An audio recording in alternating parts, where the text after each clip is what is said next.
Pemirsa, tentunya masih bersama dengan kami dalam Berita Lampung. Bagi Anda yang baru saja bergabung, kami akan menyajikan kembali berita utama pada pagi hari ini.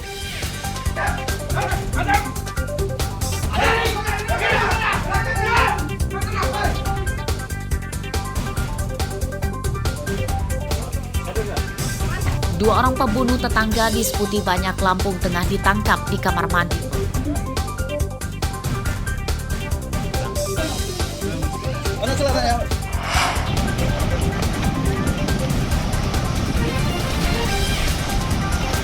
Dua hari pencarian seorang bocah laki-laki yang tenggelam di Pantai Ketang, Lampung Selatan ditemukan meninggal dunia.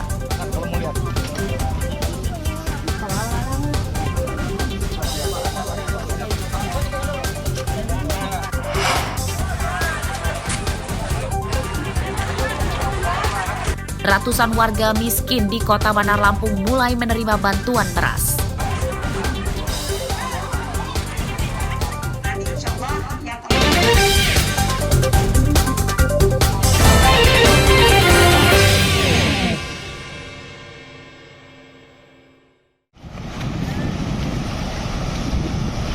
Seorang bocah laki-laki 13 tahun ditemukan tewas tenggelam di Pantai Ketang, Kalianda, Lampung Selatan, Selasa pagi.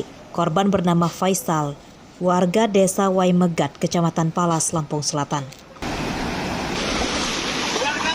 Jenazah Faisal ditemukan setelah 2 hari dicari oleh tim SAR yang dibantu nelayan setempat. Jenazah ditemukan tak jauh dari tempatnya tenggelam.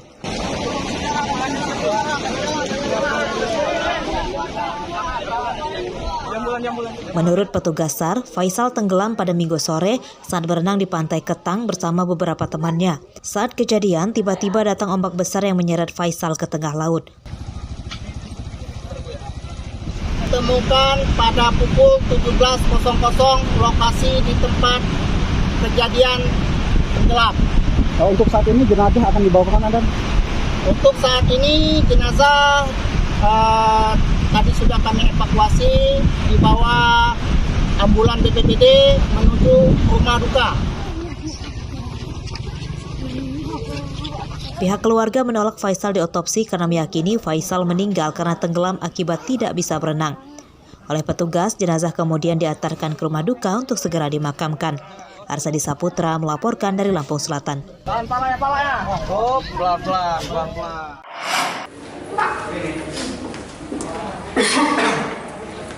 Sungguh bejat perbuatan SM, pria 50 tahun, warga desa Kota Negara, Kecamatan Sungai Utara, Lampung Utara.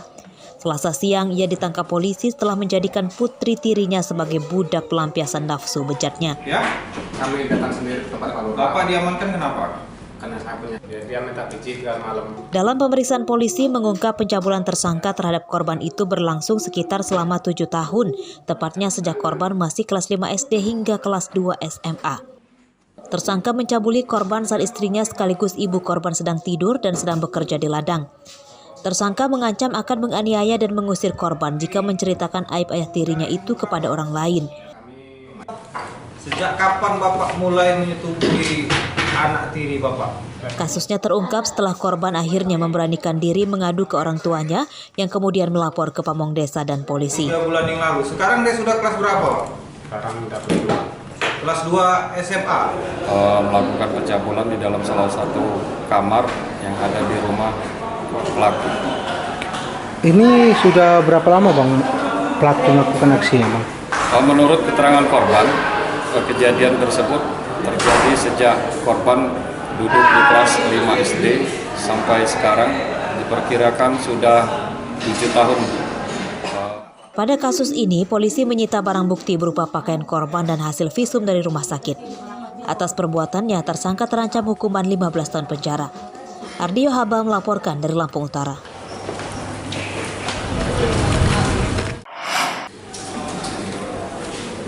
Satu dari 2 perampok pengendara motor wanita di Lampung Utara ditangkap polisi Selasa siang.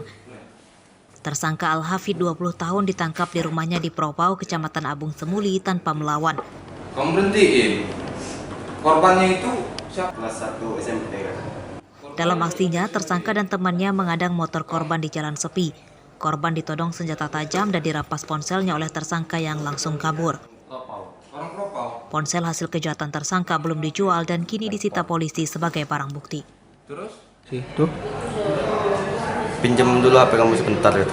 Saya mau nelpon. Terus? Nggak dikasih dia, HP-nya nggak ada di dalam jok. Saya periksa di dalam jok HP. Kamu ambil langsung? Iya, Pak. Kabur? Iya. Sama siapa kamu ngelakuin itu? Hairul. Sudah berapa kali kamu ngelakuin ini? Baru sekali, Pak. Bersama dengan satu korban lainnya mengendarai sepeda motor, korban perempuan, kemudian dicegat di jalan oleh 2 orang pelaku. Salah satunya sudah kita amankan, inisial MAH. Di rumah aja? Iya. Hasil pemeriksaan polisi mengungkap tersangka telah terlibat perampokan dan pemalakan di 4 TKP di Lampung Utara. Penyidikan kasus ini masih akan dikembangkan polisi untuk memburu temannya yang masih buron. Ardi Yohaba melaporkan dari Lampung Utara. Pada dasarnya sama dengan kita, asal difasilitasi kekurangannya. Warga disabilitas dijanjikan pihak Komisi Pemilihan Umum atau KPU Tulang Bawang akan mendapatkan hak suaranya pada pemilu 2024 mendatang. KPU juga masih terus memeriksa daftar pemilih tetap atau DPT secara daring untuk memastikan para penyandang disabilitas itu sudah terdaftar. Selasa siang, KPU Tulang Bawang menemui belasan penyandang disabilitas di wilayahnya. Pada pemilu 2024, KPU juga akan menyediakan tempat pemungutan suara yang ramah bagi pemilih yang memiliki keterbatasan fisik. Sosialisasi hari ini untuk memastikan disabilitas mendapatkan hak pilihnya pada 14 Februari 2024. Dan kami mengecek langsung, dicek DPT online, memastikan bahwa disabilitas itu benar-benar terdata sebagai pemilih pada pemilu 2024. Sosialisasi ini sangat berguna khususnya bagi disabilitas. Makanya bagi teman-teman disabilitas jangan sampai putus menyerah, jangan sampai menghindar dari pemilu ini. Kita harus tunjukkan bahwa disabilitas pun itu juga bisa wajib mencoblos. Jangankan kepala kampung dan DPRD. Dari data sementara yang dipaparkan KPU, ada 23.000 pemilih di wilayah Tulang Bawang. KPU mengimbau warga tidak golput pada pemilu mendatang. Mustaqim melaporkan dari Tulang Bawang. Informasi yang jelas dan lengkap tentang hak dan akses yang dimiliki oleh pemilih disabilitas.